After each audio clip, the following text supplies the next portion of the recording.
भतीजी ने अपने चाची चाचा की गिल्ली डंडे का खेल देखा। वो अपनी छोटी बहन को मजा लेकर बता रही है कि चाची चाचा आपस में देवर भाभी का रोल प्ले करके गिल्ली डंडा का पूरा आनंद ले रहे हैं। मैं फिर से आपको कहानी का मजा देने के लिए हाजिर हूँ।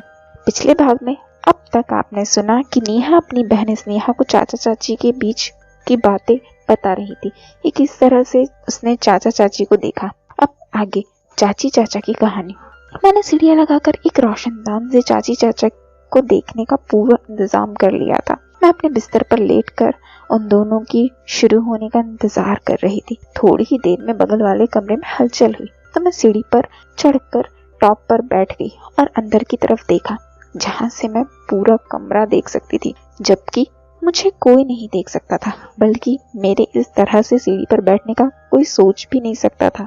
राजू चाचा भी वहीं थे। वो बोले, इतनी देर कहाँ लगा दी? संध्या चाची अपनी बच्ची को झूले में लिटाते हुए बोली। भाभी के साथ किचन समेट रही थी। राजू, आज नेहा ने भाभी की हेल्प नहीं की क्या? संध्या चाची, उसको नींद आ रही थी इसलिए वो आज जल्दी सो गई। राजू चाचा, चल अब देर मत कर, देख तुझे इस रूप में देखकर मैं पागल हो रहा हूँ। संध्या चाची, इतनी बेचैनी में हो? संध्या चाची ने मुस्कुराते हुए बोली, थोड़ा सब्र करो, मैं कहीं भागी नहीं जा रही हूँ। राजू चाचा, जल्दी आओ यार, क्यों टाइम वेस्ट कर रही हो? संध्या चाची, कितने बेसब्र हो रहे हो तुम, जरा रुको तो मैं शाल लेकर आती हूँ। राजू चाचा, उसे सब्र कहा? संध्या चाची, मुझे एक बात समझ नहीं आती कि जब तुम टूर पर अकेले जाते हो तो कैसे मैनेज करते हो? कहीं ऐसा तो नहीं टूर में अपनी सेक्रेटरी को ही? राजू चाचा, तुम्हें ऐसा क्यों लगता है? संध्या चाची ने मुस्कुराते हुए कहा, मुझे सब पता चल जाता है, किसकी टंकी में कितना पानी है। स्नेहा, फिर क्या हुआ दीदू? नेहा, मैं इधर अपने मन ही मन सोचने लगी कि यार चाची तो बहुत ज्यादा बड़े वाली है, ऐसे कैसे बात करती हैं। ये सोचते हुए मैं अंदर कमरे में देखने सुनने लगी। संध्या चाची जब बाहर आई, राजू चाचा ने संध्या चाची से कहा, कसम से मुझे आज भी यकीन नहीं होता कि मुझे बीवी के रूप में तू मिली है। संध्या चाची भी बोल पड़ी कि अगर तुम ना होते तो फिर मेरा क्या होता। राजू चाचा, संध्या एक बात नोट की तूने? संध्या चाची, कौन सी बात? राजू चाचा ने चाची से कहा, तुमने भाभी देखी? मुझे तो लगता है मुकेश भैया अब जमकर धमाल मचाने लगे हैं। संध्या चाची, हाँ वो तो मैं सुबह जब देखी थी मैं तब भी समझ गई थी। क्यों, आपका भी मन है क्या? राजू चाचा, मैं तो सोच रहा तेरे बगल में भाभी भी हो तो क्या बात हो। ये सुनकर मैं सोचने लगी कि चाचू तो मेरी मॉम की सोच रहे हैं और इस प्रकार की बहुत सारी बातें चल रही थी। मैंने पहले कभी ऐसा सोचा ही नहीं था। चाची चाचा इतने खुले हुए मन के हैं। संध्या चाची ने कहा, सच यार, ऐसे ग्रुप में महीने में एक बार जरूर होनी चाहिए, कितना मजा आता है। राजू चाचा, तू सच बोल रही है, ऐसी पार्टियां तो महीनों में एक बार होनी ही चाहिए, पर तूने मेरा काम किया कि नहीं? संध्या, कौन सा काम? राहुल वाला? राजू चाचा बोले, हाँ मैं तेरे भाई राहुल की ही बात कर रहा हूँ। वैसे डिम्पल राजी हुई कि नहीं, वरना किसी दिन उसे मुझे ही अपने वाली पे आना पड़ेगा। मैं उन दोनों की बातें सुनकर सोचने लगी, छुटकी के बाप रे, ये चाची तो बहुत बड़ी वाली निकली, इनने तो राहुल मामा जी को भी नहीं बख्शा। स्नेहा, हाँ दीदू, ये चाची तो पक्की वाली निकली, पर आप आगे की कहानी सुनाओ ना। नेहा, संध्या चाची बोली कि क्यों मेरी माँ ने ऐसे ही मुझे पैदा कर दिया था क्या?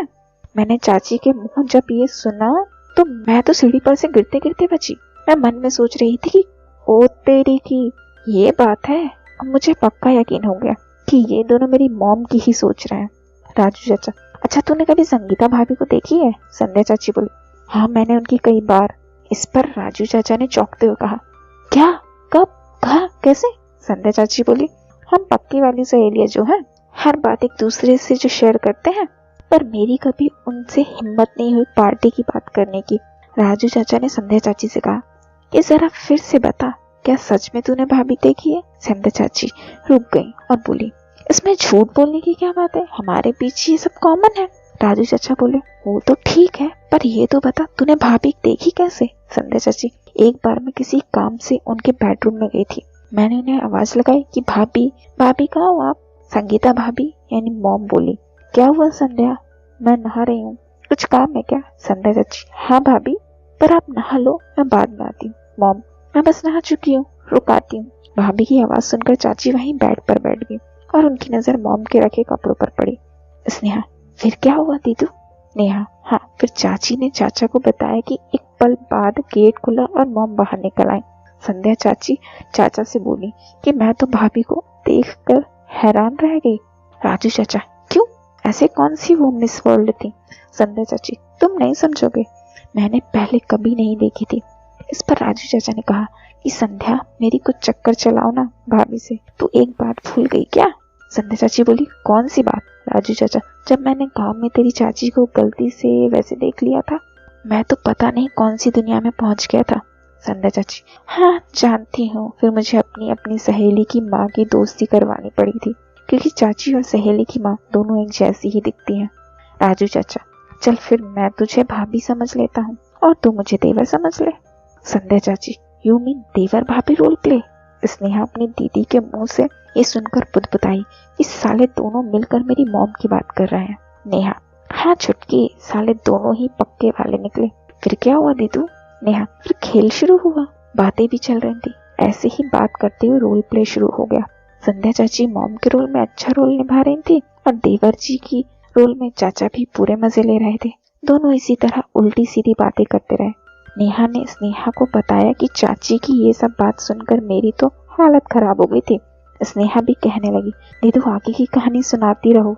नेहा आगे सुनाने लगी, संध्या चाची, कुछ तो मेरी देवरानी का ख्याल कर, नहीं तो वो अपनी जेठ से सेट न हो जाए। फिर ये खेल करीब आधे घंटे के ऊपर चला, मगर मैंने जो सुना मेरे कानों में वो ही सब गूंज रहा था। कुछ देर तो मैं सोच में ही पड़ी रही। नेहा, चुटकी, मैंने अपने मन में सोचा, इस चाची, आज तू मेरी मॉम बनकर रोल निभा रही है ना, एक दिन देखना तुझे मेरे भाई के हवाले करूंगी, नहीं तो मैं भी मुकेश ठाकुर की औलाद नहीं। इसके बाद मैं सीढ़ी से उतरकर अपने रूम में ही आ गई, आते ही सो गई। स्नेहा, बाप रे दीदू, हमारे चाचा चाची तो एक नंबर के निकले।